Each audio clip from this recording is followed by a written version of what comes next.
Yes, people, welcome back to AFTV. Welcome back to the weekly live. CC, it's Cecil and Curtis, as you all know. Listen, we're back. I'm feeling a bit under the weather. Me and Curtis are having some jokes just off camera, but yeah, man, I'm run down. I've done some breaking news already to this morning.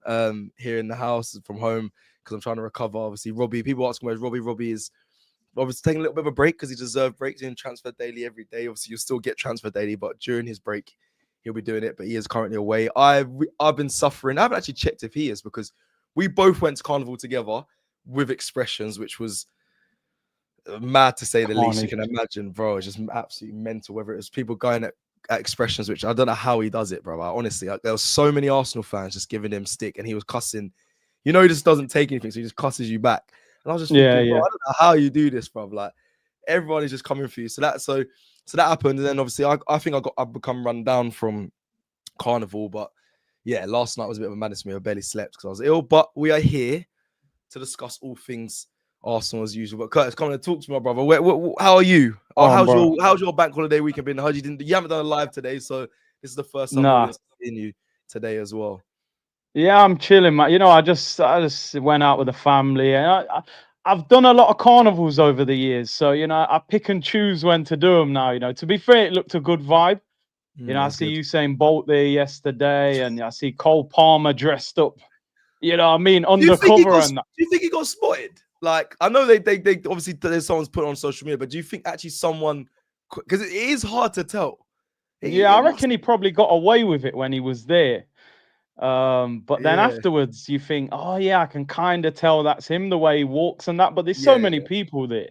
I just feel like he would have got away with it. But fair play to him. I like that vibe, you know. It's mad, isn't it? Because when Cole Palmer was at Man City, I don't know, and then he's come to Chelsea and he's like, oh yeah, by the way, my dad's from St. Kitts and the video Vibes Cartel. And all of a sudden, you know, he's part of the culture now, you know what I mean? Cole Palmer and all that. Everyone's going mad. So yeah, you've got that post-carnival cold, you know, when you probably bare people around and bare handshakes, and you know, it's a hectic day, isn't it, man? So yeah, you have to take it easy. It's interesting. I wonder if Cole Palmer will get in trouble for that by the club. But listen, I don't think he was a bank holiday. But obviously, I saw Declan Rice. I didn't see him personally, but he was at Reading Festival one. Was it Leeds? Yeah. Reading. Leeds or Reading. It was one of the two. But he was on the live stream on the Twitch stream with Tyreek, but also all the other streamers as well. Big up Tyrone as well, as my brother as well. Big up Sam Ham as well. They were all live streaming, and they're obviously asking about Arsenal's chances and that. But I was thinking, well, man's just barefaced in like Reading and Leeds Festival. I know he's backstage, but I'm like, what? Well, more time the club they're strict on bare things. I was just thinking, what, these players can just touch festivals like that? If so, listen, they've got to be able to. Yeah, they got to be able to. My Mad Wakey was at Wireless with Sancho. I think as long as it's these man's day off and they're not seen drinking, and man, they can live their life, man. You know what I mean? So I know if Rashford was there, the meet would be front page news, bro. Obviously he's at Barcelona now, but like, I'm just saying, there's a different treatment. Listen, not an Arsenal player, but a different treatment to Rashford. I hear what you're saying. Even Anony Madueke and Sancho at Wireless, that was kind of they were pointing fingers at us, at Arsenal fans, laughing like, look, your new player, new signs at Wireless. And, you know, his team's lifting the Club World Cup. I was like, yeah, you're right though. For me, I preach let the players live, man. Let the players live. Live, because that's always been my motto, man. Like they're humans first. So you're right. I hope the club don't. Well, they wouldn't have got them in trouble, because you're right. They would have checked with everything, like Declan Rice being able to go to the festival, as well as, you know, Cole Palmer's obviously in disguise. That's bad. He's in Rasta dreads, blood. Yeah, he's gone mad, man. But fair play to him, man. He wanted the vibe, he wanted the culture. You know what I mean? So trust me. Let me quickly. I'm not going to read this out, but yeah, I don't know. Listen, man, I don't know what Carnival's done to people this weekend, but brother, relax. I don't know what's going on here. You know what I'm saying? Just calm down.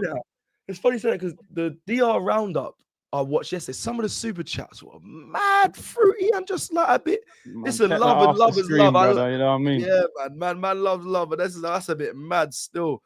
That one is crazy there. Big up everyone in the chat. We're gonna obviously get to a lot of the topics around Arsenal. I've done a breaking news. I've done a few breaking news recently, so we'll quickly just clear over the breaking news that's kind of happened around Arsenal. Flipping out. Nah, bro, you gotta block that brother or something, man. I don't know what happened to that brother. Aye, chill out. Anyway, let me that's mental. Let me go through obviously the news that's kind of broken over the past couple of days, and then we'll get to obviously the game against Liverpool, because I think it's the biggest talking point, and there's obviously a few things that's happened around that which we can kind of touch on, because things have been all right this week for a man like me, and that's a couple of things, but we'll get to that later. Let's quickly go to the first thing that happened. Obviously, Saka and Odegaard getting injured. It's obviously broken that it's not as serious as first thought. Your thoughts then, straight away when it happened, did you think, excuse me, Emil, did you think both were serious when it happened, or did you think, because I thought Saka's one was, we're done. I'll be honest. What was your first thoughts when you saw it in the game, like mid-game?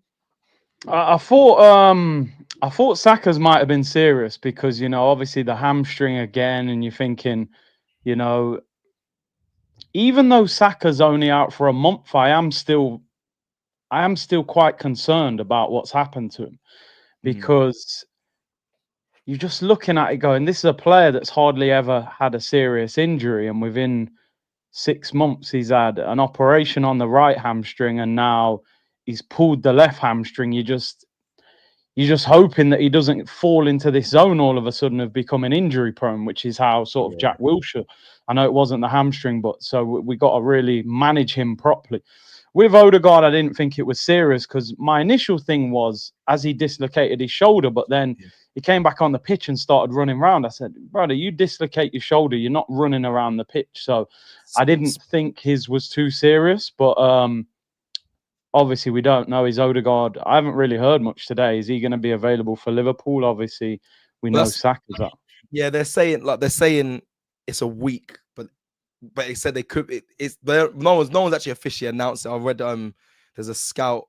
What's it called? It's called Physio Scout, I think it's called. I did a breaking news on it, and he said it can be a week, but nothing's been confirmed yet from the club. Obviously, we'll hear that probably Thursday or Friday when Mikel Arteta does the press conference. But yeah, I don't know. It's interesting. I think you're right. I think at first I didn't think Odegaard was as serious. He was kind of running around, and he come off. I think it looked like by choice. So I thought, do you know what? Fair play. Give one of the other youngsters an opportunity anyway. That was kind of what my thinking when he got injured, which sounds, I don't know. I was on the watch along saying, I know it sounds bad, but there will be a bunch of the fan base saying, say it. Yeah. Say it, bro. Don't say it. Don't feel bad about saying it. No, Let me just say, bro. Let's be honest. All right. When I was on the watch, be honest. Yeah, I was on the watch. Even I felt what I was saying. I still want to put it as me, because you know me. I try to just keep it. You know what I mean? Yeah. I said a part of the fan base, me, would be thinking Odegaard hasn't really been up to scratch of late. So if he goes down, it gives an opportunity to some of the players that I would actually like to see trialed in his position, whether that's a Wanyeri, whether that's a Eze, whether that's a Max Dowman. So listen, no one wants their players injured. Let me get that. That's first and foremost. That it can't happen. But I do want you as a young player, as you're coming through and you've replayed the game, we both played the game, you get your opportunity when players are either injured or out or whatever, or is there disciplinary, whatever it is. So I just would like to have seen something different, especially in that game as well. People were saying he played really well. I don't think so. All right. I think he just seemed all right. I don't know what. Bro, can I just say, just on the Odegaard thing, right? Because we do this a lot as Arsenal fans. We feel guilty, you know, being constructive with players' performance. And you know, bro, you've played. You get constructive criticism daily in the changing room from the coach, from the manager, things you can improve on. In my opinion, we improved when Wanyeri came on for Odegaard. In my opinion, agree. I do agree. You know, because what he did, he brought speed to the midfield, and there was times where he dribbled and lost the ball, but it just caused that panic, and he played quickly and he played more central. If you look, he wasn't like over to the right, which Odegaard tends to do and link up with Saka. I felt like Wanyeri played central. You look at that second goal, what Saka scored, Wanyeri loses the ball, but there's 3 players on him at the time. And then Rice wins it back. Timber plays in, Saka, we score. So listen, I've said many times, we've seen it on tour, bro, at the training sessions. Odegaard technically is a top player. But at the moment, for me, I don't think he's affecting games as much as I would want him to. I don't think teams are that scared of him at the moment when he's on the ball. So listen, obviously I hope he's fit and I hope he's back in competition for his place. But I think Arteta needs to realise that Odegaard should not be a guaranteed pick, in my opinion. I think Waneri, I think Eze can both play in that role and put pressure on him, and that's good for the team. Exactly that. Exactly. I think that's a very fair assessment. I think we love. Yeah, listen, we love Odegaard. I am very aware of his talent. Even Alexis McAllister said not too long ago, he watched videos of Martin Odegaard. He's one of the best in the world with the, excuse me, with the scanning and being able to confuse a defender by the way he drops shoulders and stuff. So I get it. I know what we've got in a player in Odegaard, but he hasn't hit the heights of late that I want from one, my captain, but two, just in that position when we have players that are exciting to watch, that get you off your feet, like an Ethan Waneri, like a Max Dowman, like a Eze, who is yet to play for Arsenal, but I wouldn't mind seeing him in that position. So again, this all goes back to when he went down. That is my honest feelings. Obviously, Curtis. I like Curtis. He'll call me out and say, "Brother, just say how you feel." He's right. That's how I was feeling. But there'll also be obviously part of the fans that'll be saying that as well, giving up someone else a chance. And like you said, when Ethan Waneri went in that position, I feel like the game did change a little bit. The tempo just picked up and we started to kind of cut through a little bit more. And we started adding goals back to that performance. Now, Saka's one, they're saying 3 weeks. I'm saying it's like a grade. Is it a grade 1 tear? They're saying of a hamstring, which is again another issue because it's so early on in the season. But you made a good point. Like, we don't want him to be injury prone. And last season, obviously, he had the same thing. But on the opposite hamstring. Now, you don't want it to be recurring injuries because we, as a fan base, have been screaming like, you don't need to play Saka in this game. You don't need to play Saka in this game. This was always the fear that his career will end sooner rather than later, instead of like prolonging him and nurturing these young talents' careers. And I think this is going to be the dilemma going forward, Curtis. I think majority of teams are going to have to figure out what the balance is, because the likes of Rio, who scored the other night for Liverpool, the likes of Max Dowman, it's getting younger and younger, and the talent is unbelievable. I literally said, I was like, these kids are AI, bro. I swear to God, I'm like, how they're this good, bro. At 15, like, these men are jogging with the ball, head up, and sizing up, man. Not kick. They're sizing up big, like Joe Linton and that. They're jogging. Look at them and saying, step in and I'll push it this way. Try and come here, I'll push it. And I'm like, that confidence only came to me when I was playing scholarship years, 17s. Actually, not even that. No, I'm lying. 18s, maybe not. When I was with first team, I was like, okay, I can run with these looks because I've been training with the first team. But at 15, before you sign scholarship, and obviously I know Rio's, but he's actually Rio's 16, he's a year older, but bloody hell, like, that is mental to me. So I don't know. I just think there's got to be a conversation or I don't know. I think the PFA will be looking at things like that. Like, how do we prolong these young players' careers? Because they can break through really young and play a lot of football, but is that good for them long term? Some people may not care, but people know me. I'm very much an advocate for young talent and being nurtured and prospered and looked after properly. I have a company around it. So mad thing with Saka. Hopefully it's not a recurring injury. It's something they might have to monitor. But I suppose, do we have cover? We do, but to that level.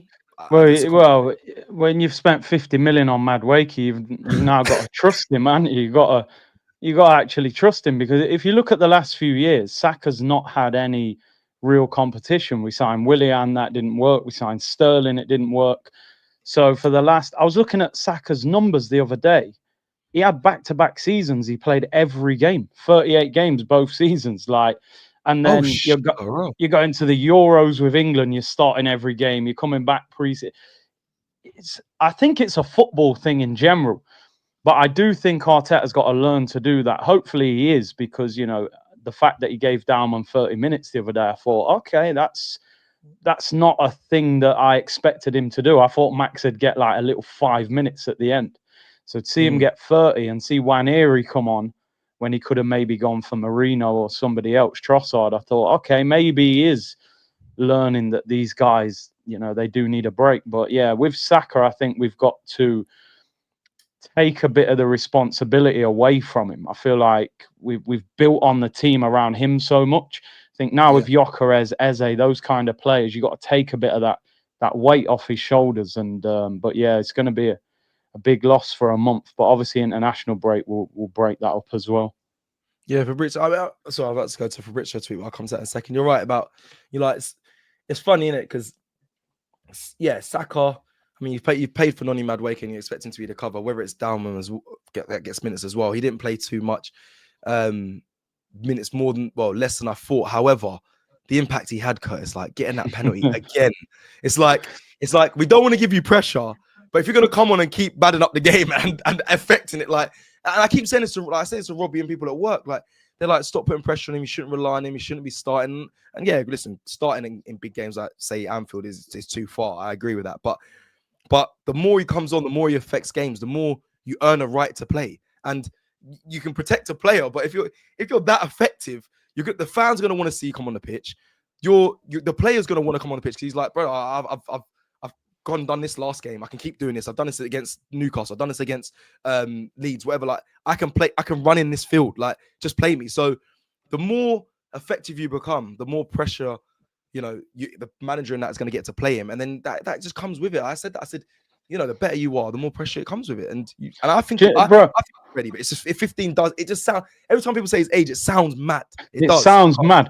But you know the thing, bro, and I gotta give you credit on this because on tour you was like, yo, trust me, and I was like, okay, let's see it in a first team environment. We saw it in pre-season. Then I'm like, let's see it in a competitive environment. And we started to see that on the weekend. To me, bro, like, if you're good enough, you need to get the minutes that you deserve. I think, and I'm not comparing him to Lamine, but what I'm saying is Lamine got put in the Barcelona first team at 16. If they'd have been cautious and gone, oh, he's only 16, Lamine's not in the situation he's in right now 2 years later. For me, if Max is performing at a level that you're going, yo, bro, every time I bring you on, you're affecting the game. There's times you're playing better than some of these wingers that we're paying big money to. Like, I think you've got to give him the minutes he's entitled to. I don't think Arsenal can keep saying he's 15, hold him back, don't play him. There might be a time where we're going to Anfield and we're saying start him. Like, I know at the moment we're thinking 15 Anfield, don't do it. But how do you find Wayne Rooney if you don't play him against Arsenal at 16 and he slaps it top corner? Like, so, you know what I mean? I think if he keeps playing like that, you're only going to be able to hold him back for so long. Yeah, that's the thing. That's literally, I just think he's such a mercurial talent. I think one of the pundits said like he's going to be one of the best exports out of England. I think, well, they just said it, I think in general, which is a mad thing. It wasn't me that said that, so no one come for me, but I'm just saying, I knew I knew what Max was. I'll be honest. I watched him. The test was in first team football. I couldn't get a full analysis. I haven't seen him playing first team football. I watched him in youth team and I said, the kid dribbles like the most experienced player in the game and faces man up and you can't get near him. I've played against players that like that. They dribble away that you can't really throw in a leg because they'll snip it around you and they're fainting different. I saw it. I honestly, and like you said, big up for mentioning because on tour I was excited to see it against first team players, and he's there, man. I don't care about what age he is. He's ready, but I'm not gonna do the whole section on Max Down. I'm his biggest fan, and people know that already. We've got super chats, but let me quickly go to. I don't know if you saw this today. Obviously, you haven't done you're aware of everything that goes on in the Arsenal media and news world, but Travanspor have reached an agreement with Sambi Lokonga. Preferences alone, an option to buy. It is a shock. I just want to give you. I knew you'd make me laugh on this one. That's why I brought up. We'll just loan him for 12 months. Bro, option to buy. More loan? 4 million. Sambi, I'll see you on Arsenal pre-season next year, mate. When we saw him on pre-season, I said, "Oh my God, it's Sambi!" Bro, when we were there pitch side, I was like, "Brother, who's that, man?" I said, "Sambi Lokonga." I said, "What do you?" Oh, it was funny. Listen, big up every player at Arsenal, but that one made me laugh. Sambi Lone Conga is brilliant. That is quick. Well done, Kevin. Sambi Lone Conga is class. Brother, the thing is, I did a breaking news on today, and I remember, because someone reminded me, they're like, make sure you mention like Vincent Company bigged him up. Thierry Henry said around Belgium, like he's a quality player. Fucking hell, man. But listen, maybe wrong time, wrong club. I don't know, but obviously he went to Luton. I think he was he went to Luton. Yeah, he went to Luton. Palace. He was what? Seville. Oh my days. This is 4th loan, bro. Fucking. Sambi Lone Congo is so good. Brother, what's going on with our sales? Listen, do you know what? Some listen, every club has this. They can't sell, all their players very well. I Yeah, was looking through some actually, because I found out I'm on Sky Saturday Social this weekend, and they were yeah, like, man. they wanted me to rank everyone's windows. And I was looking at some players at clubs. I'm like, oh my god, the players have still got this player, this player, this player. I'm like, people obviously don't look that deeply unless you follow that club. It's the same with like us, like Lokonga. Actually, I think Tavares is gone because he wasn't on tour. But those sort of Lokonga sort of players, those players, like you're shocked to see. You forget they're still there. Obviously, Reece Nelson's still here, but Reece Nelson, I can leave. I don't mind him too much. But Lokonga is just like it's the forgotten man. I was just like, raw. Yeah. Man's getting another loan, bro. This guy. I know. He's How done long well was to his be. contract? Brother, what did they do? Must have given him about a 6-year contract, bro. You know what I mean? What's going on? Sambi Lokonga, what was his bloody contract length? Sambi Lokonga. I'm pretty sure, if I'm guessing right, I think we gave him 4 years or 5 years, but didn't we extend his contract by a year to try not to allow him to go for nothing? But then he's going on loan. So Albert Sambi Lokonga's contract was extended by an additional year in May 2025, keeping him at the club until summer 2026. He signed a 5-year deal in 2001, which would have originally run until 2006. Until 2006, but his 2025 extension means he is now under contract until at least June 2026. So imagine they gave him a 1-year extension, probably in the hope of selling him, and you've had to loan him with an option to buy, and then, oh god, do you know what I'm hoping, bro? I think we was in a scenario where obviously we were finishing 8th, finishing 5th. Money looked like it was a bit tight at certain times. And we look like we were bargain hunting players. And a lot of those players haven't worked. So we've got to a period where those guys are going for peanuts, or nothing. So I think now with the players that we're buying now, when it comes to 2 or 3 years' time and you've got to sell some of the squad players, we'll be selling better players. So I think we've just got to sort of get rid of this last period of players from a few years ago. Yeah. It's a shame because Ryan's spawn there, he's free next year. Man will go on a loan. And then sign for nothing. Oh, great. But listen, I'm happy. Andrew, but you've done bits, but it's the sales. I've mentioned that. I've mentioned sales before. Actually, before we go to super chats, that's a good point. The sales, I don't know if it's actually if it's moved. Obviously, Jakub Kivior, this kind of broke today as well, that he's it should be wrapped up today. We probably might not hear about it being wrapped up today, but we'll probably find out tomorrow that Porto obviously were interested in him. Porto were interested in him, and that is his desired destination. Crystal Palace were trying to sign him. And I'm going to get your thoughts on this because I did a breakdown. Apologies, people that have watched it, because I know I'm repeating, but Crystal Palace wanted him. Obviously, with the Eze money they've got now, they've got to look to sign people and replace people, probably with Mark Gay leaving as well at some point, potentially. They're losing a lot of players. They need to start signing players. Palace wants to do basically they want to either do a loan deal or obviously buy him with the money that they made. But Jakub Kivior's ideal destination was Porto. So then I did a whole breakdown of why would you want to go. My thinking was, why would you not want to stay in the Premier League and go to stay at a Premier League club? Did a breakdown of it, that the fact that Porto in the Champions League, they finished 3rd last season. Porto, a lovely country. He'll be fitting perfectly well there. He's in a World Cup year as well, so he's going to want to obviously keep his position. He wants to be playing. So obviously he might play at Palace, but he'd definitely be playing at Porto. Then on top of that, I looked at case studies of Arsenal players that have gone to Crystal Palace. Eddie Nketiah's Matt Turner and them, man. Yeah, Matt Turner. Rob Holding's at Colorado Rapids now. Jesus. And then Eddie Nketiah's obviously not getting many minutes as well. So I was just like, okay, cool. If I was an agent looking at the Crystal Palace, taking him there or taking him to Porto, it makes sense why Jakub Kivior would probably want to go Porto. But your thoughts around the whole deal of that? Because I don't know how much they're going to sell him for. I heard rumors of 25 million. It should be more than that. I actually think Jakub Kivior was actually a really good servant to Arsenal. I think he's actually done well for the minutes he got. Obviously, he's not like the most glamorous player, but I'll give it to him. I think he done well, man. He done well. But your thoughts on the whole deal? Yeah, listen, fair play to him. He's obviously told Arsenal that he wants first-team football, because I think a lot of people would have kept him as a backup. Yeah. He's obviously felt like, I'm not prepared to do that. He's probably looking at Gabriel thinking, I can't get this guy out of the team, left centre-back. Yeah, I think if we take our Premier League hat off, Porto to him is a bigger move. He's competing for the title. He's in the Champions League. I think his wife is the twerk champion of the world, isn't she? You know what I mean? She probably thought, I'd take the Portuguese sunshine rather than, living in South London, you know My what I Afro mean? Nation is in Portugal. Hey, come on, G. She'll be there active.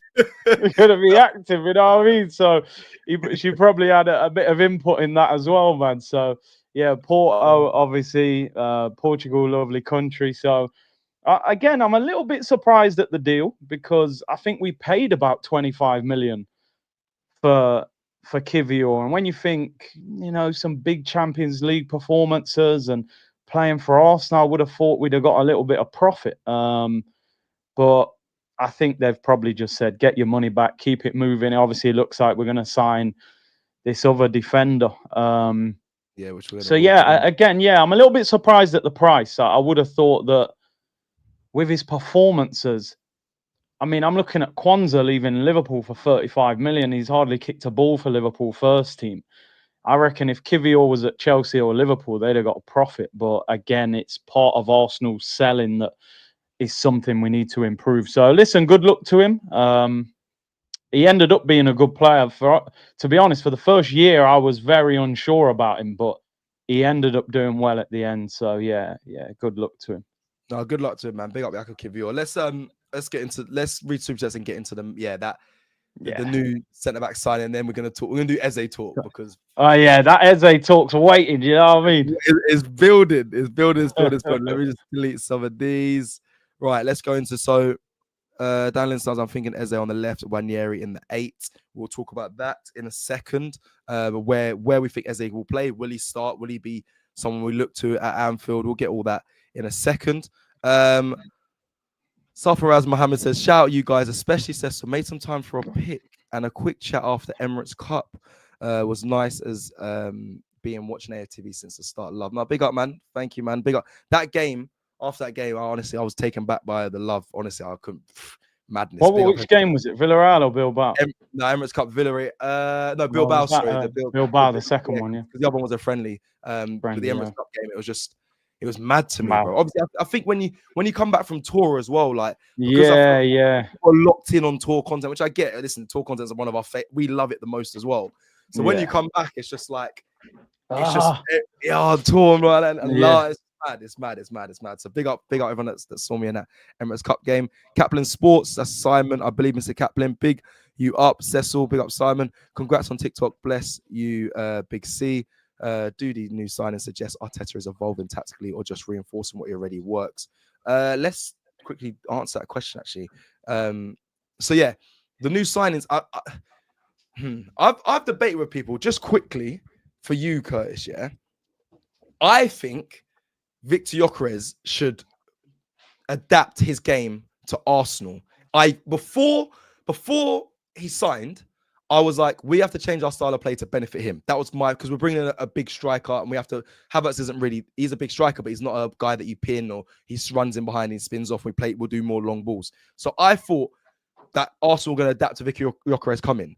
Now I look at all the signings that Arteta has made, or Andrea Berra or Arsenal as a whole, and I think Victor Gyökeres now has to, in my opinion, adapt his game. I think, listen, he's going to lose weight over time because of fit and improve his fitness. But I think the amount of quality you now have to find you on, I don't know, through balls, you might have to link up play a little bit anyway because you've got Eze. You might have Eze there. You might have a Saka there. I just think he's going to have to adapt his game, in my opinion. I've argued with a few people because people were like, no, we should have to adapt to Victor Gyökeres because he's a different striker and a different style of play. I have seen Arsenal go a lot longer in the most recent games, but I actually think with the quality now that we possess in our squad depth, I think if I'm a striker at Arsenal, I'll be saying, okay, I know what my strengths are, but I may have to now improve, which I think is obvious. I think Declan Rice, when he arrived, was a phenomenal player, unbelievable talented player. But he said in the first couple of weeks, he goes, I've learned so much. I'm learning a new role. Like, he had to adapt. So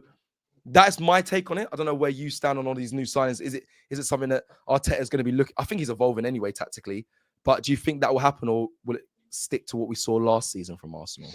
For me, I think Gyökeres has to evolve and become a better player because you're in a more difficult league. But I'm looking more at Arteta and saying, you've got to show that you're flexible tactically, because I've always said, for me, Arteta's biggest problem has been the use of a striker.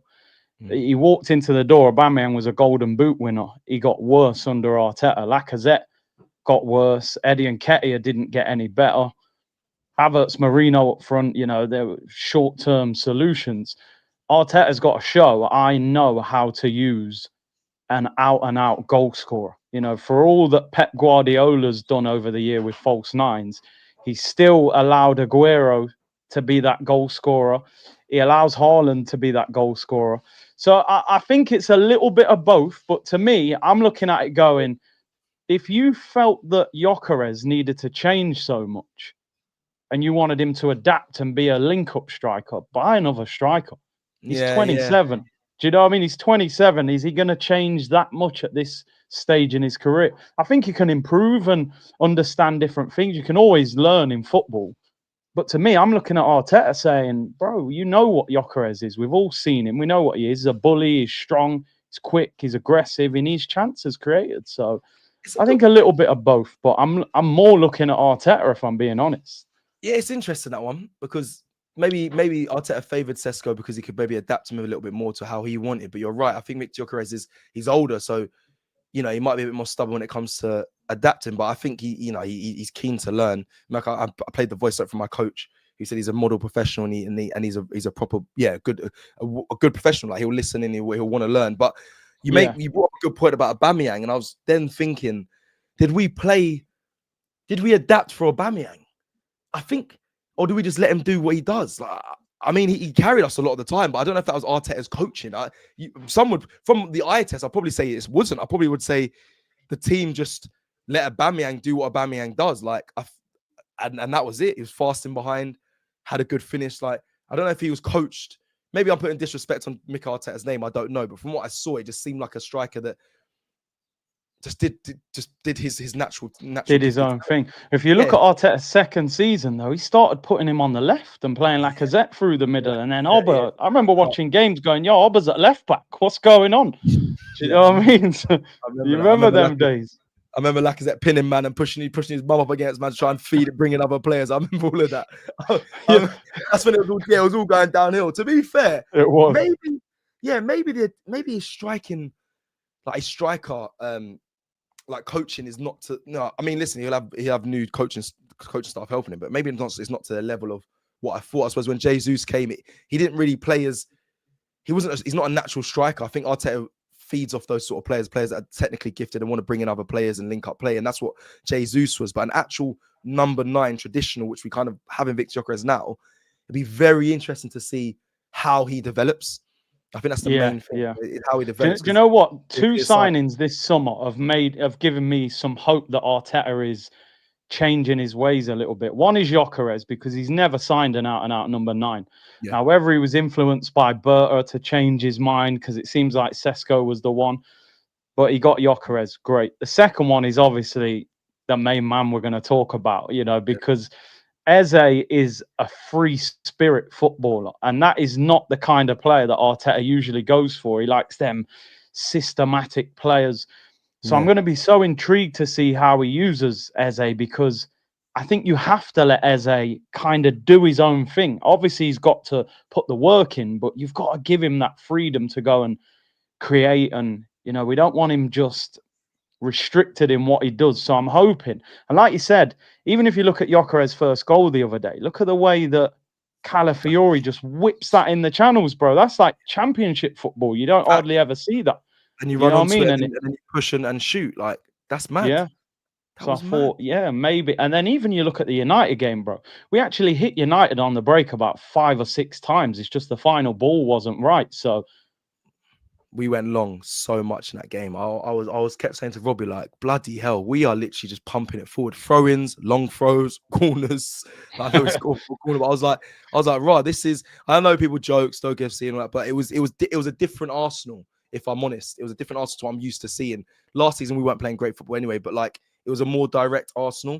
Listen, that game wasn't the greatest of games against Man United, but the game against these was phenomenal. If we can get the balance right, if we can get the sweet spot between the two, especially with the new additions that we have, we'll be cooking, because we should be able to mix mix and mingle. Shout out Massacre and Whites.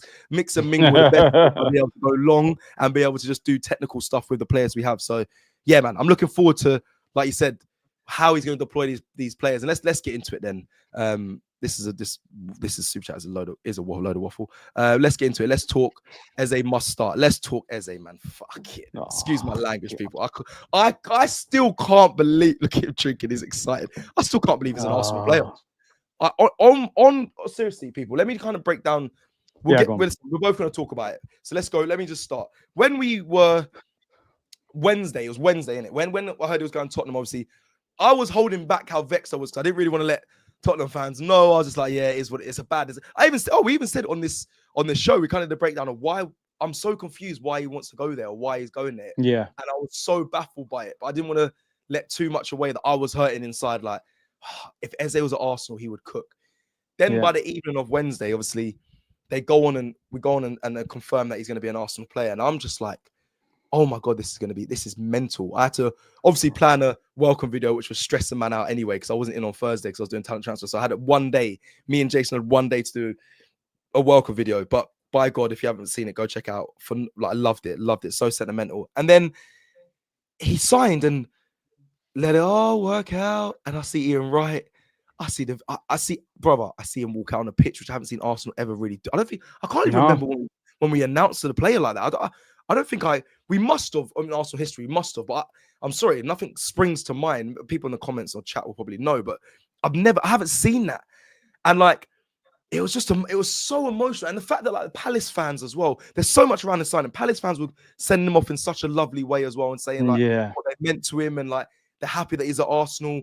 I was thinking, this is unbelievable. And the fact, like, South London, the story of football as well, the journey, like we've been through it. Man's been through disappointment in football. Like, I get it. Like, I get getting released. It's the worst pain ever, ever. And he's done it so many times. And I'll be honest, I wasn't mentally or strong enough to keep chasing the dream. I retired professionally at 19, so I wasn't a man to say, let me just keep going on trials and find another club or trying to make it work. So hats off to him to then come back full circle to the club that he loves, walk out, wear the number 10, and now, like, just the fact that we have him on top of like Gyökeres and Zubamendi and like Mascara, like Noni Madway. I can't believe it, Curtis, bro. I can't believe his brother. I played against his brother actually in football in Sunday League, but I had to add him on. I started adding him on everything. I added him on LinkedIn. I'm trying to get in the family, bro. You know what I mean? Mum wants to go out clubbing with him. Brother, I'm shameless. I'm a big friend. I know what you're on.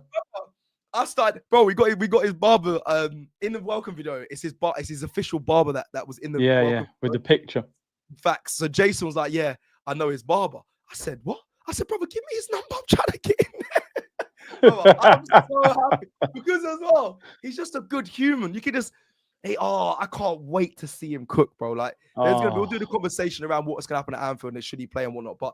How happy are you with the signing? Because Victor Gyökeres, I haven't seen you so happy with Victor Gyökeres, by the way. I was shocked how gassed you are. But now with this Eze signing, does it overtake that, or do you still think Gyökeres is still the biggest sign in this window? First of all, I just want to say you nailed the announcement video. I got to be honest. Do you know why I liked it so much as well? Because you're a man usually.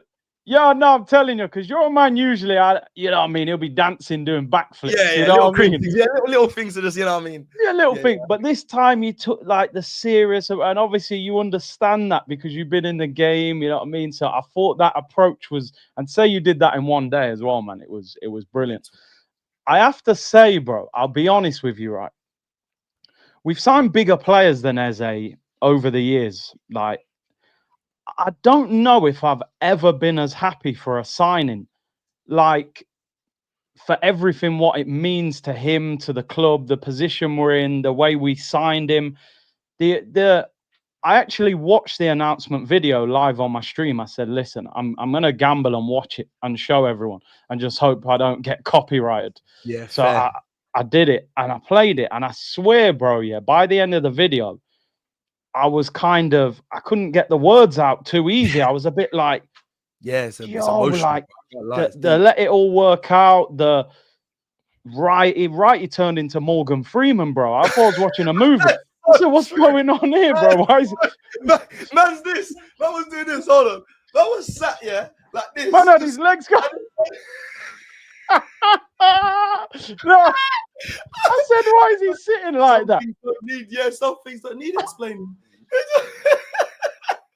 And then the song was playing. I said, nah, they're not playing that.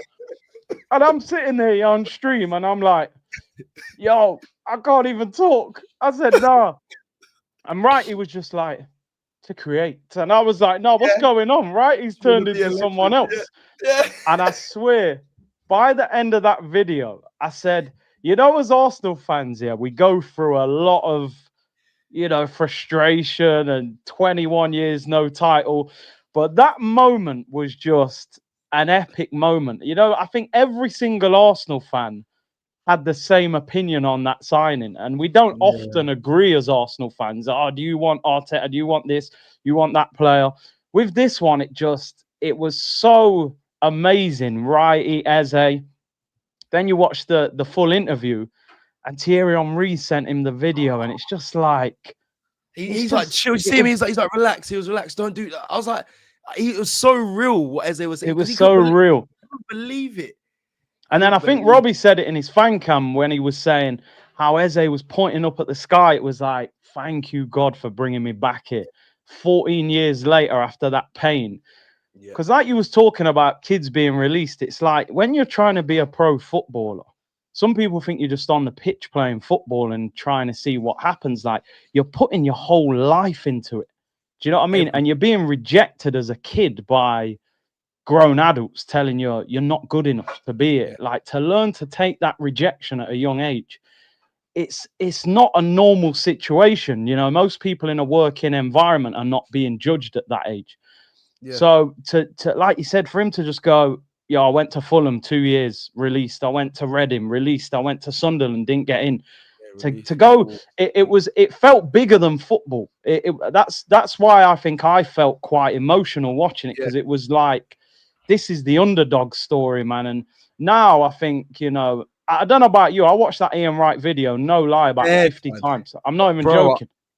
I've been saying, my missus keeps saying shut up, because I keep saying, let it all work out. I keep saying it, like, and you're singing right, it randomly, bro, randomly. And you're right, like, I think listen, it connected to clearly everyone in some capacity, because it's been watched so many times and whatnot. But it hit me so much, like I don't know, like you said, it's just the release story. It's just I'd love to know the statistics. Obviously, I work with players now, like in academies and have been released, but like, I'd love to know statistics of players that get released from a club and then return back to that club and actually sign, because that must be small. I remember like signing or being at a club and being like, when I got released, I can maybe one day come back here. But I don't think that I think that rarely happens, you know, where I actually think it was rare that a player gets released from somewhere and then they make it back, by the way, as the main man. It's not like he come back as he's a bit part player. He's the number 10 of Arsenal after being released. So it is obviously, it's been a lot of years and he's changed and matured and grown and done his education in football. But I'm just like, it's such a beautiful story. And it seems like it's to a person that deserves it. It's not like I don't know. I've never heard any bad press or news or seen anything negative about Eze. Like, he just seems like such a pure and humble and good person. So listen, I can't wait to see him. I wish him all the best. Well, that's the next thing now. It's like, listen, bro, we've had the emotion and all that. Now it's like, bro, get down to business. Like, Mikel, I feel like with Mikel now, it's like you've got the tools now to actually achieve something major. We're not sort of looking at the team too much and going, well, we need that, and that. Yeah, okay, in an ideal world, maybe you would still get a left winger and you could move Eze in the 10 or whatever. You could pick. But I think we've got no doubt now that start of last season, we had Martinelli, Havertz, Saka as our front three. We could have Eze, Gyökeres, Saka when they're fit. That is a whole nother level. So now it's like, you've got to actually make this work, you know, and does he start him at Anfield? No, that's the question. That's what we're going to move on to now. And then we'll do a final wrap up with some super chats quickly, though. Farhan Farah 1476 says, I watched the clip about 70 times, only about 70 times. Just 70. It's the It's clearly 70. 70. Yeah, nothing too mad. Nothing too mad. Let's discuss it then quickly, and I'll read another super chat. I see Mr. Kaplan, big up. He sent super chat. But let me read. No, sorry, not let me read. Let's just talk about it. This Sunday, yeah, Liverpool, because you're spot on when you said, okay, Arteta, now it's on you and it's up to you. Like, you got to make this work. You're spot on because Tottenham obviously came in for Eze, and they kind of, all their fans were saying he's going to come to us because we can guarantee him minutes. He's going to start. He's going to play Maddison down, all of that stuff. So with Arsenal, this is why I'm so shocked by the signing.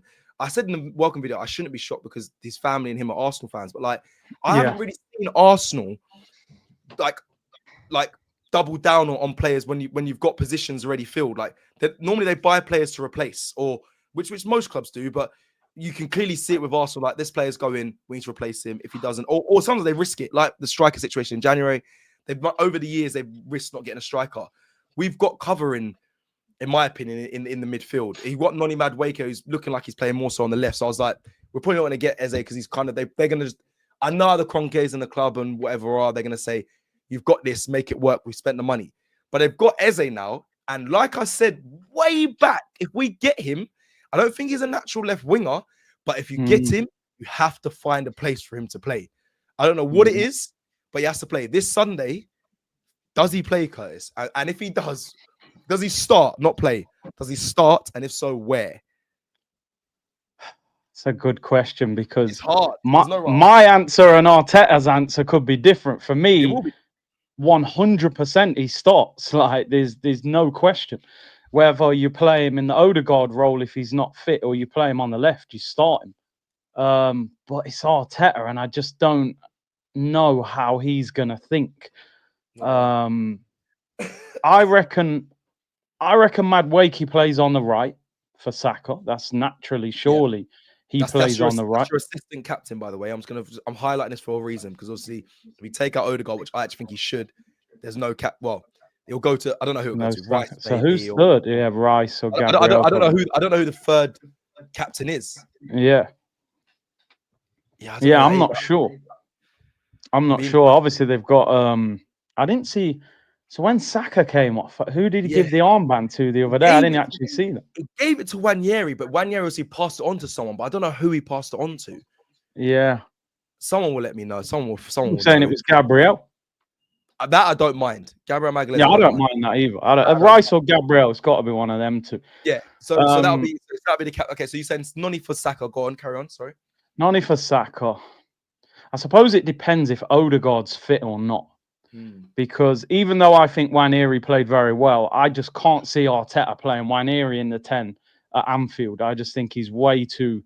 I don't think he would do that.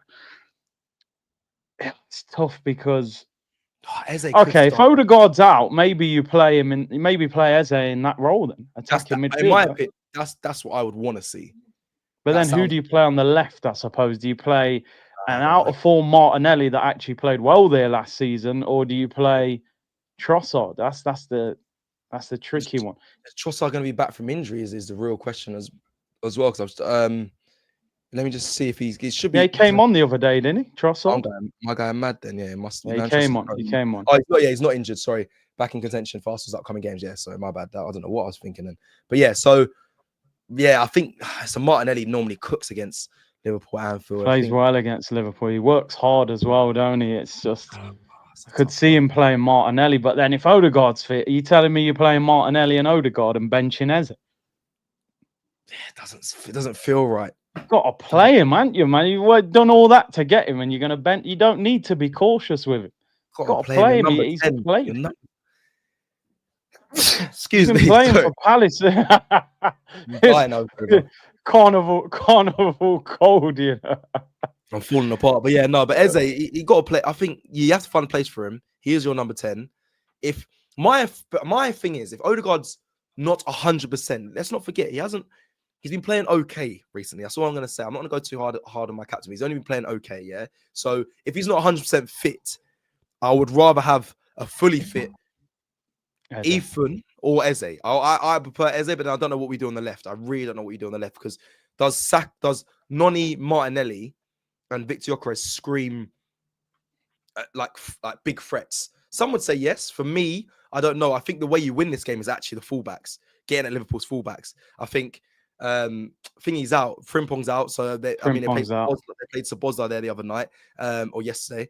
I don't know. Listen, he had an okay game, but I think you can get at him if you get him in uncomfortable positions. And then Kirkes, good player. I'm not gonna shit on him too much, but I think you can get at Kirkes. I'm not being funny. We got enough quality in our team to get at that sort of player. So still young. So yeah, I don't know. I don't know. I think I think with Martinelli and Madueke, at least you got two quick players that are direct, and maybe we hit Liverpool on the counter attack, and then I think you just drop Eze in that 10 role in front of Zubomendi and Rice, and just let him go and enjoy himself. And I've seen that he scored a couple of times at Anfield for Palace as well. So it's all going to depend on how fit Odegaard is. But like you said, if Odegaard's 80% fit or something, why would you force him in from the start if he's not fully fit? But Eze for me has to start. I'll be disappointed if he's not playing. Let me thank you. I love this community because they just quickly put hand of Arsenal tweet, and I literally went on it. Tweeted, yeah. Literally 1 minute ago. You lot are. I love it. So let me just quickly read this. I mean, I don't want to hear too much from the sorry, too much from Eze talk, but state of play. He's done an update saying Porto officially sent an offer of 26 million euros. Oh, loan plus obligation package containing a fixed fee plus loan fee. Oh, that's, to be fair, okay. That's a high loan fee though. It goes and say Arsenal responded with a counter offer today, also, which has been the main point of negotiations today. Specifics are being discussed, which include possibilities such as a sell-on fee and Champions League bonus related add-ons. Arsenal are hoping the final fee is around 30 million euro mark. Either way, the deal is in its final stages. Andrea Berta's ideal plan is to only sanction this deal once if we secure a deal with Nkape. Negotiations are ongoing with personal terms agreed on the player side. The reason for this strategy is for Andrea Berta to ensure Mikel Arteta is fully equipped for the 25-26 campaign and not left short. A lot of moving parts and negotiations. Patience is a master of the situation. What an update that is, by the way. So yeah, hand of Arsenal has had a great summer. Brother, that's going on like he freaking was in those meetings, bro. I know people trying to say Frimpong the other day, and Frimpong was like, "Allow it, bro. It's not me." Yeah, I'd love to know who that was, but that's positive news. I mean, it's positive news because it's looking like we're going to replace the player before we sell off Jakob Kivior. I love that Andrew Burt is doing a smart way, and obviously off the back of last season, the amount of injuries he had, it's like he's saying, "Brother, don't worry. I'll make sure we're not in that situation ever again." And he's clearly doing that, bringing in bare players. But happy with that, Eze. Unbelievable. I cannot wait to see him. Whether he starts or not is the big question. Do you know something? Do you know how hyped I got? Right, this is how hyped I got. Yeah. So everyone loves that third kit, don't they? Right. Everyone loves the third kit. I always said, I like it, but I don't like the big collar on it. I would have preferred it as a round neck. Yeah. So when Eze signed, I just went, I'm buying that shirt with his name on the back. I'm not even really planning to wear it like that, but I just want it there in case. Do you know what I mean? I swear down, I was just like, I need that shirt, bro. I need that shirt. I've been through that. I went through that same thing. People know me. I don't buy shirts until the season's done. If we want anything in it, or on that season. But I had the same thing. I went to the club shop when it was announced, not announced officially by Arsenal, but announced. And I tried to buy the shirt, put Eze on the back. They said, you can't put Eze on the back until he's officially announced by the club. And I said, you lot are spoiled sports, man. That's annoying because you could say your name's Eze. I'm putting my name on it. So someone actually tried that as well. They said my name's actually Eze. They had to show ID to prove that his name was actually Eze, like his actual either passport or driving license. I was like, these lot are mad. But it's funny because I feel that same sentiment. I'm super gassed for it. And listen, you should do that anyway, just only because the fact that, brother, you were so equipped on tour with those shirts, bro, and you was getting some big boy signatures. That is key, bro. Key. We are 5 minutes out. I'm going to finish off by reading super chats. I think Fire and Farah 1476 said Saliba. I think that's to do with the captain talk we spoke about earlier, but I think it's Gabriel. Lewis Cypher. Sorry, this is going mad. Super chats. Lewis Cypher 9001 says Eze Downham Yokeres. Eze Downham. up front, starting it versus Liverpool. I mean, that's FIFA levels. Like that's just like gas. That's what I'd love to see. But I'm aware we're playing Liverpool at Anfield, and it's a very big game. So it's a lot of risk pressure. You know, Eze's debut would be mad there. Downham was only 15. As much as that would make me stand and watch eagle-eyed, like, oh my God, this is unbelievable. It ain't gonna happen. As much as I would love it to. Thank you, Lewis, for that super chat. I'd love it, but it's unlikely it's gonna happen. Victor says, you guys need a set piece. You guys need to set piece FC and make Konate defend. I don't know if Victor is an Arsenal fan or a Liverpool fan, but he's right. I actually think set pieces are still a big weapon for us. I think Konate has been looking shaky, so we've got to get at him. I actually think, like I said the fullbacks as well. The defense they can be got at. Listen, I'll talk about Virgil in a sec. Actually, I'll say it now. The brother. Go on, just say. All right, quickly. I don't know if I've seen them clips where big you up, man. Did you? But on the clip, it says this, what I said to him, I don't know if everyone watched the whole thing or if they heard it. I look at him and say, Rah, you're taller in person. He does the whole, because people say it to me when they see me in person, because they think I'm short, but when they see me in person, like, Rah, you're actually a lot taller than I thought. I'm quite a tall person. So I looked at him and said, Rah, you're taller in person. He goes, yeah. I know, I get that all the time in his smooth fucking chocolate fucking voice. Pause. And then he goes, and then I go, yeah, I'm just sizing you up. And obviously you see me like jump and try and shoulder barge. I'm sizing up to see if I can, aerially I can beat you. He said to me, impossible. Because he jumps well, don't he? Brother, the way he said it though, he was so assured of him. He said, impossible. I said, brother, what do you mean? I used to be able to aerially beat anyone. What do you mean? I didn't obviously say this. I just said, Rah, you rate yourself in my head. I said, but fair, you're Van Dijk. But the way he said it, like, no, like, I know Saliba and that, they'll probably laugh off. Man said impossible. And I know that Virgil has this complex of like competition and stuff. Because I heard like when Oxlade-Chamberlain ripped him in training, he said, you'll never do that again to me. And apparently, I don't know if that ever happened again, but he said, yeah, that was said in training because he said he embarrassed him in when Oxlade-Chamberlain first arrived. And I was like, Rah, bro, can I just say, when I was watching, because I was watching it, right? You was watching? And what, the live stream? I was watching the clips? No, but I caught it live. Oh, somebody big up, bro. Come on, man. You know what I mean? I had to see what you was on. 2 hours is that fair? I'm not gonna lie. I didn't watch all of it. But I watched. Bobby was like, I tuned in for the last hour, but it was proper. But you know what, bro? When I tuned in, I said, yo, this guy, bro. I said, the Liverpool players are vibing with you. I know, obviously. But you would have thought you was a Liverpool content creator, bro, because they were showing you bare love. And Arsenal, they just kind of said, yeah, go on, go past. I seen Van Dijk. I seen Salah. Salah gave you the big headline on Sky. Kirkes, McAllister, Gravel. I said, brother, all the Liverpool players are calm. The Van Dijk one was sick when he was like, is that your apple juice? I was like, this brother is interviewing Van Dijk. He's got a bottle of apple juice there. What's wrong with this guy? Brother, you know what I mean? It's 2 hours live, bro. My throat was dry. Do you know how much people had to interview and be like, I was like, bro, I had to dance, by energy. Bro, the apple juice, but it's Maddie clocked that. And then Robbie was messaging me like, I told you the sugar's in it. Be careful with the sugar, man. Be careful with the sugar. There's me with my squash, bro. I feel like Salah, was playing mind games though. It felt like he was trying to put the pressure on Arsenal. Like, you guys are favourites, And I thought, I know what you're doing. He said that. Yeah, I was quite shocked. He said, I think he was playing up a little bit, but he was really, to be fair, it was really nice. Even the advice he gave to like the next generation of footballers, like, I appreciate. Yeah, that was a good question. Yeah, man. I think sometimes you just got to, like, to hear it from people like that. Like James B said it to me. He's like, "Yo, you got a franchise player." Salah is a franchise player, and he doesn't do many interviews. And even Thingy said that as well.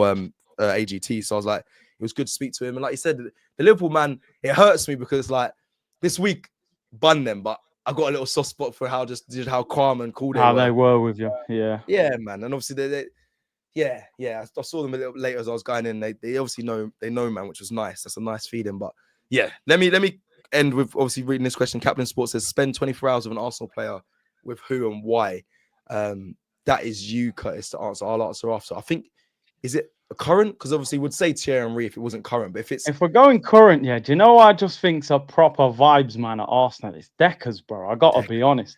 I feel like you go on a night out with Deckers, mate. You're having a great night out, man. I'm telling you. He's a boy. I think if it's 24 hours, to enjoy. Yeah. Declan's cool. Obviously, if it was like interview-wise or chill with and get content, Saka, because he's the franchise player of Arsenal. You don't see him do too many interviews, and I feel like whatever he says or whatever I ask him, it gets taken. It's gonna be it's huge, it's big content. So that's work-wise. But to chill with, you're right. I think Deckers is there. Obviously, Reece, I would like to Reece Nelson. I mean, there's people gonna be like, what the hell? But obviously, he's a boy and like he's a friend. So I just feel like it'd be a good laugh. Anyone else? Who'd be proper mad vibes? Yeah, it is Rice though. It is Rice. Deckers, bro. It is Rice. If you want to have a proper, it is Rice. It is. I'm trying to think of anyone else. The young G's, Miles and Ethan will be. Yeah. That man are vibes as well. Cool. And then Ibrahim Karaday says, you know what I mean? That's good banter still. Oh yeah, I was looking back at some of the old videos yesterday because basically, right, I was doing a watch along for Newcastle Liverpool. Yeah. So when Liverpool went 2-0 up and Newcastle 10 men, I said, I'm gonna lock this stream off early. Yeah.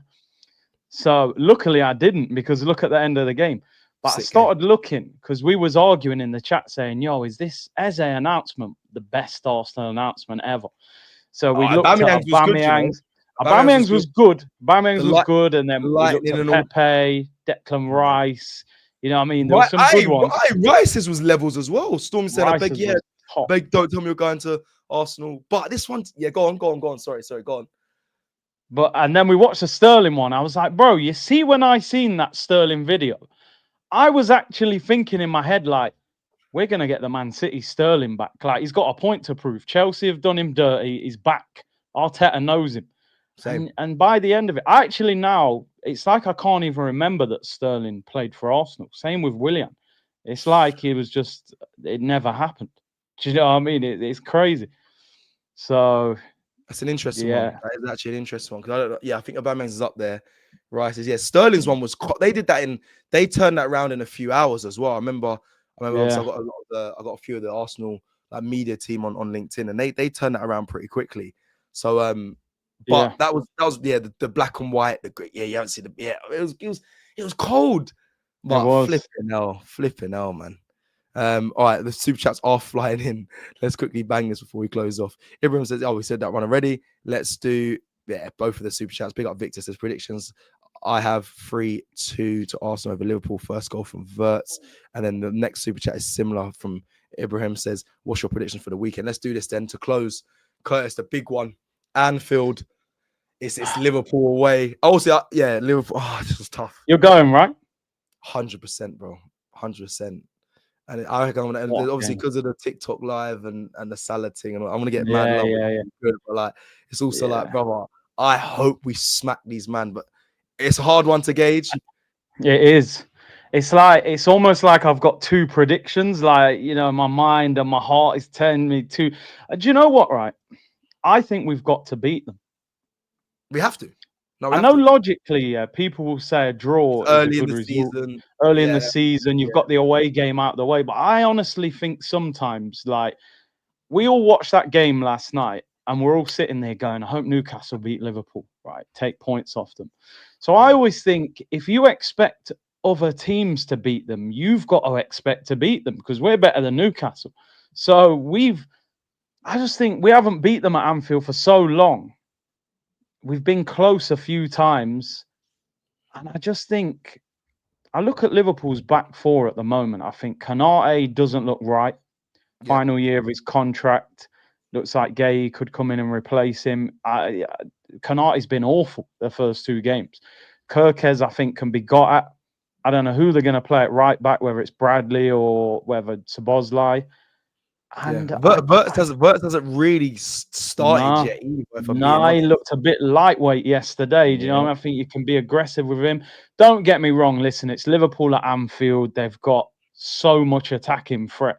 We've got to defend properly. But do you know what? I'm going to put it out there. 2-1 win, man. Seriously. And you know me, I don't often move like this. Yeah, you don't. But I've got to put it into the universe to see if it comes back, man. Isak's not there yet. Eze's there.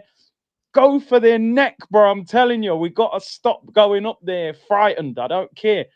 If they beat us, then it happens. But we got to go for them, man. We got to go for them. We have to win. We have to win. I'm with you there. I think 1-0. I think 1-0 Arsenal, or it ends up being 1-0 Arsenal, or 2-1. But they have to score first.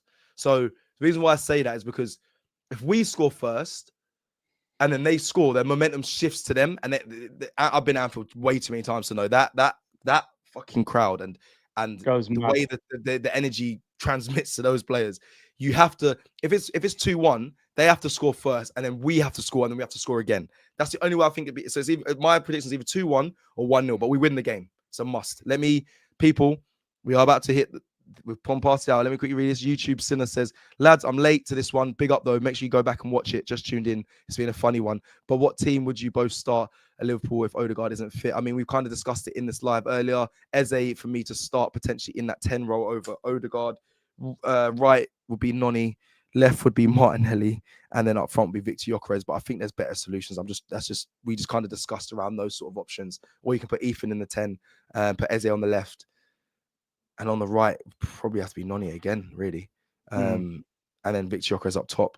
Right, let me quickly do. I think Curtis would agree with that. DJ Brit or a Bosch 8562 says, does Arsenal have most English players first team? Love how Haaland is all over. I mean, Miles Lewis, Skelly, Saka, Rice, Madueke, Eze. Oh my god, if he gets, I mean, if probably, I mean, I haven't looked. I need to look at. I look at the rest of the other teams. I think Man City used to have quite a lot in there, but now it's looking like we are taking a lot of those players, which is good. This is very good. Thank you for that. I might use that going forward. Abraham says, I'm 17. Hope to see my first major trophy this year. Let it all work out. Come on, you Gunners. And on that note, perfect way to end the live. Big up, everyone. Let it all work out. Eze is here. Big game this Sunday. Let it all work out. Curtis, thank you for joining me for this live. YouTube sin on the way out. I'm going early, lads. Wirtz is going to flop. Yes, it's early, but he's shown nothing. 0 for 100 million player bought for now. He's failing, believe me. All right, well, that is a big jinx. I hope that is true, though. It comes true. Thank you, everyone. Curtis, a pleasure to be back on live viewers again. And yeah, let me just end by doing I like to do the Ian Wright sit. Love, let me end like this.